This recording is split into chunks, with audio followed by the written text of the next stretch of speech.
Welcome to the Future of Payroll and Workforce Management Insights by HR.com, your go-to resource for insights into payroll and workforce management. From navigating compliance and technology trends to exploring the latest in global payroll solutions, we're here to keep you ahead of the curve. Join us as we dive into the forces reshaping payroll and share practical strategies to optimize your workforce management. Let's get started.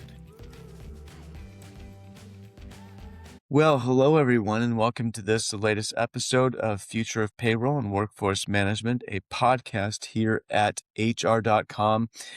And I am your host of this podcast. My name is Brent Skinner. I'm an executive community lead here at HR.com, do a bunch of stuff, but we won't get into that because today's episode is about my guest, as it is always about my guest. And today's guest is Rebecca Gorman. Welcome, Rebecca.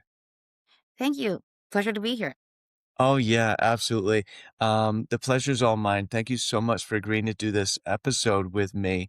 And you are the president of Strategic Rewards Advisors, and we are going to talk about, M&A, mergers and acquisitions, and not treating it sort of like an afterthought when it comes to the people stuff, as Exactly. funny as that sounds, we shouldn't be doing that, right? So, and there's all sorts of things to think about around that. But and we're going to get into that. But as I like to ask all my guests, what got you into this space, Rebecca? There's a lot of passion in the world of work, and I always love hearing the stories.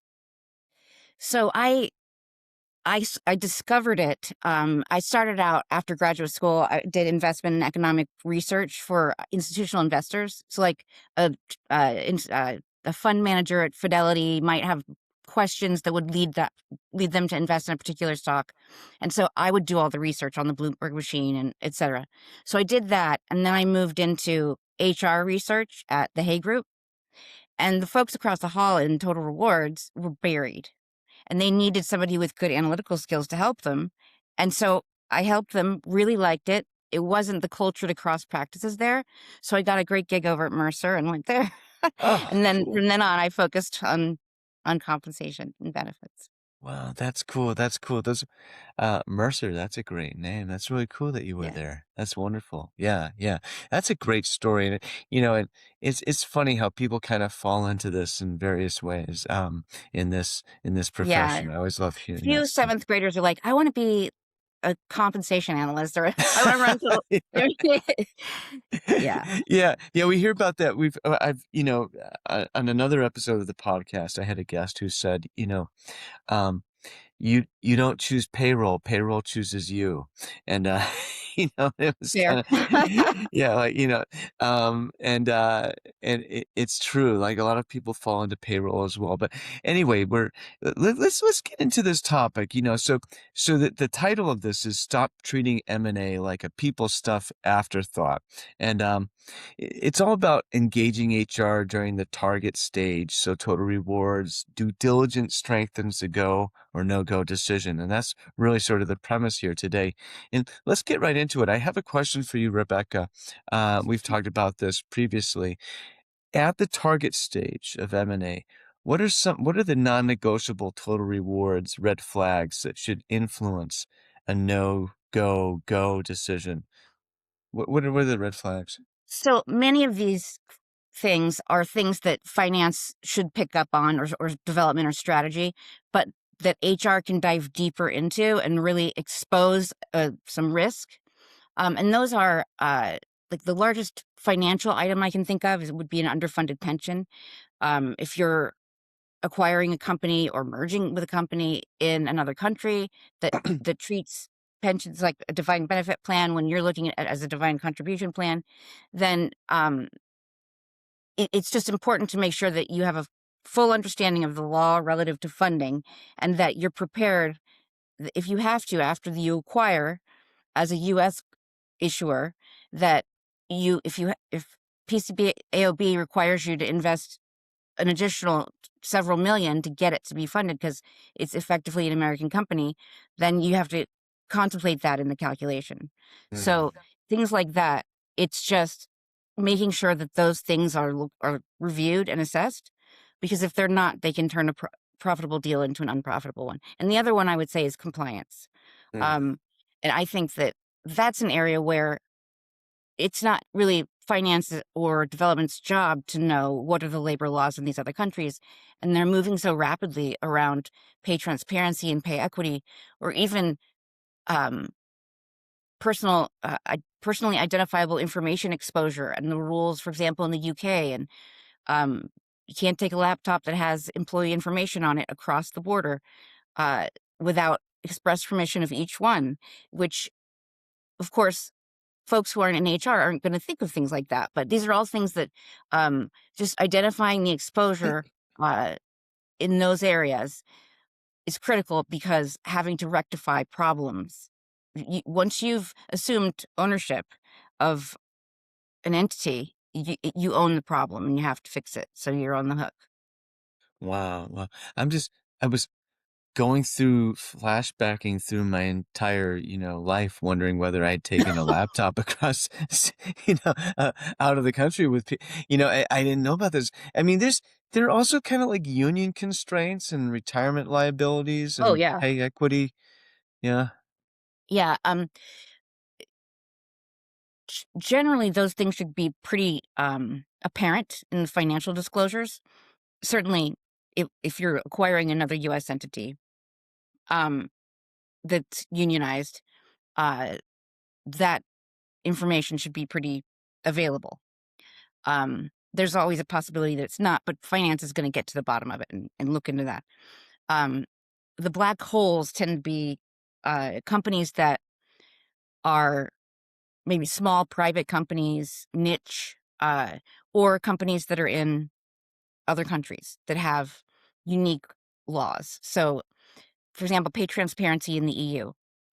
There was um, they decided that they were going to have an overarching pay transparency law, but that each country could develop it as they wanted to, provided that it complies with the minimum of the overall EU law. And it's been Mm, developing over the course of a few years, and we tend to know what countries are going to go with the boilerplate and which ones are going to maybe add something to it. But once that happens, then you're no longer dealing with the EU law. You're dealing with all of the different laws. So those are important things to evaluate. But one thing to keep in mind, too, is that the due diligence phase is kind of like a home inspection. You're mm. not able to do uh, a deep dive over the course of months and months and months and completely see the innards of the company. You have to really know what to look for and to see the red flags. And that's why I think it's so important for HR experts to be involved at the target no go decision phase. Simply just Yeah. to be able to do the evaluation and say, yeah, they have an underfunded pension. I would say that that gives me pause, just letting you know. And you can Yeah. calculate what the cost of that would be. Um, So, sorry, I didn't mean to interrupt, but no, no, go ahead. so important to have that kind of information at the outset, right? So many Right. organizations kind of go into this blind. Why do you think that's it? Why do you think so many organizations just sort of gloss over this stuff at the outset? Um, I think that the complexities of global M&A uh, have been developing, and a lack of awareness that, oh, well, there's this new rule here which is going to impact this, and it's sort of a domino effect. So I think that's one thing. I think what the other, and I think this is major, and I, of course, love my HR colleagues, but there's a perspective, or perhaps we have a reputation in HR for not being particularly seasoned in the finance tax matters as Mhm, we should be. mhm. And in total rewards, I think of myself as the finance side of HR. So that's my educational background, and I make sure that I can speak the same language that finance speaks. I can read um, the same filings and documents, so that I'm looking at it. Obviously, I don't have the depth of experience that they do, but I can I can at least read the book. I can understand the music, and then I can add the HR perspective.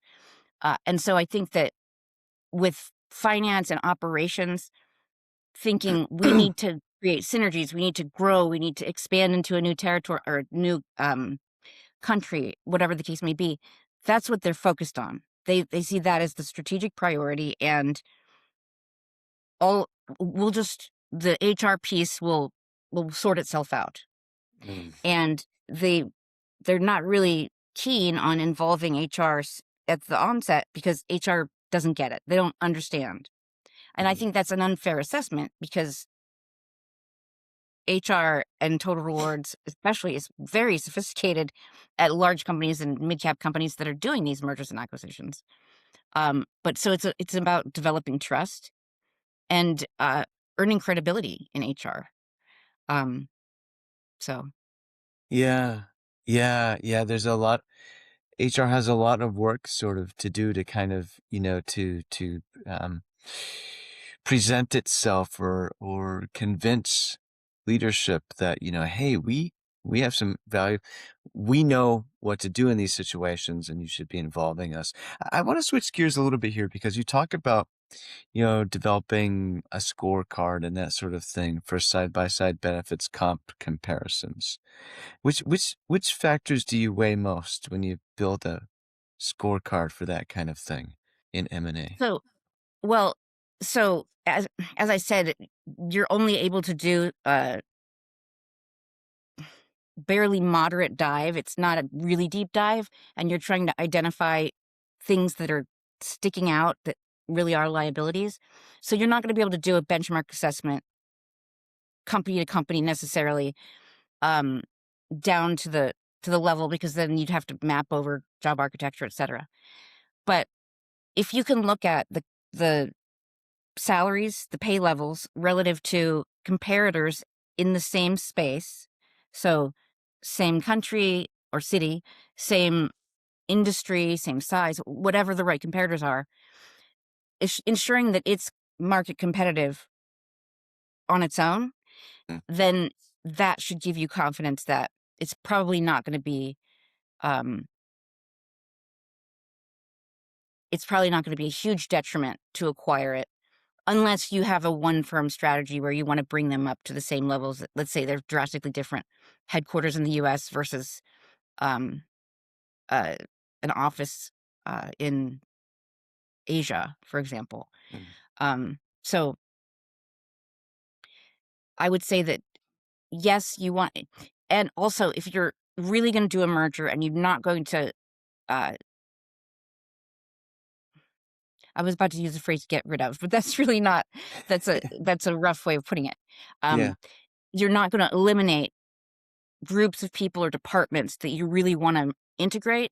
Then that mapping has got to take place, and that needs to take place early on after the letter of intent is signed. So Mm. due diligence will happen after the letter of intent is signed, but there's some diligence that needs to get done just to say, okay, here's a red flag that you might not be looking for, but I can see.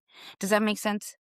Yeah. Yeah, it does. It does. It's you're dealing with limited information at the outset, at the planning stage, and yet you need to find that information as well and do the best you can with it. Yeah. Yeah. Exactly. And you need to know what to look for. And finance and operations are looking for, I mean, obviously finance is looking for economies of scale and whatever it is that uh, is the strategy for that engagement.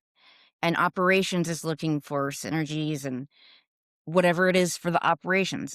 But and while they're thinking of, we certainly, okay, we have these folks who have this ability or these skills, they don't think of it much further down than that. One thing that is really important, that is another reason why HR needs to be involved from the outset, is a key driver of a successful deal is a mutual understanding of the plan. So clarity around the expectation. Why is this deal happening? And I mean with the target company or the JV company, or whatever the transaction looks like, that both sides have the same understanding about why we're doing this, what success looks like, and who's the final arbiter of what we're going to do, who's in charge. Because um, the biggest conflicts and failures happen when there's a difference in expectations and you have people working in different directions at cross purposes. And so even though some people their personality might not incline them to be uh, General Patton or Vince Lombardi, Yeah. they need to be in a deal because that's what's good. You've got to have a key leader because it moves fast, and someone has to be able to make the decision. And when tough decisions are made around, we need to eliminate this part of the business. Um, it's you can actually get to the decision point instead Mm, of um, the angst and back and forth of emotions maybe that the owners have, like, of startups or whatever, and they are not able to be dispassionate about what's the right business decision. So, if everybody knows who's in charge and where the end zone is, you're much more likely to be successful. And, as a total rewards person, I'm armed to be able to get us there using the tools that I have at my disposal, which are, um, the strategic elements of rewards. Uh, so we can all work together to make sure that it's a profitable deal and it does what we intend it to. yeah. Yes. A lot of change management involved in this, obviously. Yes. Um, I mean, it could be your strategy that you're going to go in, you're going to take the technology that this company has because you don't have it and you don't want to build it, you just want to buy it. And then everything else you're going to divest of, right? Hmm. However that might be. Just the only purpose is that you want to buy the bones of this company. Well, then there's not a whole lot of change management for the acquiring company. There certainly would be for the other, but there's not a lot of integration. I mean, the change management would be, I suppose, we need to make sure we have folks who can manage this new technology. Yeah. Presumably, you would keep the people from the acquired business who have that skill or who do that. But yes, when you are truly integrating companies that are totally, didn't even weren't even aware of each other's existence until the dance began. Um, that and you're doing it quickly. Uh, that's There are tough decisions that have to be made, and then navigating the the change, yes, is Mm. tricky. Yeah, it is.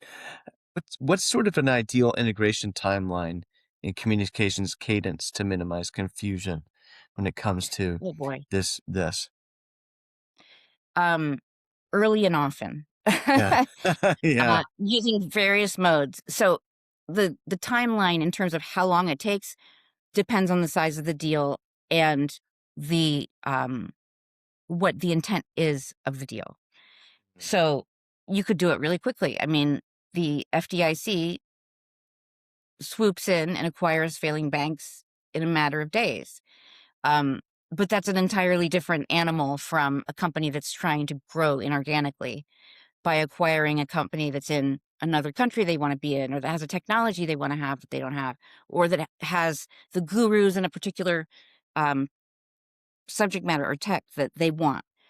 Um, so the the timeline, the amount of time it's going to take you, it's going to take longer the less planning and level setting that's done up front. So if you make clear the intention and you've everybody's on the same page and we're all working toward the same goal, then it's a lot easier to tell somebody who has agita about a decision, was reacting emotionally, because that's, if you have um, founders, for example, it can get tricky that you've acquired their technology. They want to be involved in all it's difficult for them to let it go. So working through that can get really dicey. But if you're just like, all right, this was genius, we're buying it, and we appreciate your help. We'll ask you if we need any assistance. And just um just make it clear that we're going to be moving quickly. So that's a long-winded answer that doesn't really answer your question in terms of a specific timeline, but um I would say principles are communicating in advance and clearly, and to avoidance is not your friend. Yeah. Um, Avoiding communicating difficult decisions or the intent, um, once it's proper to do that, then avoiding that because you don't want to cause any problems, um, is not a recipe for success. A good example of this, and I'm sure that there are many people who will disagree, but the idea that you're going to acquire a company and you're just going to operate as separate entities. To me, that's sort of a oxymoron, but it's like, what's the point? There's got to be a reason Yeah. why you're acquiring them. Because if they're better off as two islands, then why are we merged? So certainly we would want to get economies of scale around benefits or something. So there's got to be some kind of a combination, which means that it's going to trickle through all aspects. So you can't just ignore the fact that the job architecture over there has EVPs of office supply procurement. And over on my side, our CEO has a manager title. I mean, if you're that misaligned and you don't fix it early on, then you're going to have problems. And it's going to extend. You could be, I mean, think about like AOL Time Warner and Daimler Chrysler, um, some bank mergers that just, I mean, it just went on and on. It's like, all right, get a divorce already. it's not, it's not Yeah. going well. These things can be prevented when you have a game plan. Oh, there have been a couple of those in the HCM space too, in the past 10 years. Yeah. Yeah, yeah. Really, really interesting stuff, Rebecca. I'm sure we could talk about this for a couple more hours. It's a 20-minute long podcast, however. So we're at sort of the end of our of the episode. Thank you so much for joining me for this I tonight. love talking about this stuff, and it's my pleasure. Thank you for having me. It is a lot of, I mean, yes, we could talk for hours on it. So 20 minutes just gives you the highlights. That's right. Hopefully, folks will want to delve in more. Thanks for tuning in to the Future of Workforce Management and Payroll Insights by HR.com. We hope today's episode brought you valuable insights and fresh perspectives on the future of payroll and workforce management. Be sure to check out more episodes and explore resources at HR.com/podcast or wherever you listen to podcasts. Until next time, keep innovating and making a difference in the world of payroll and workforce management.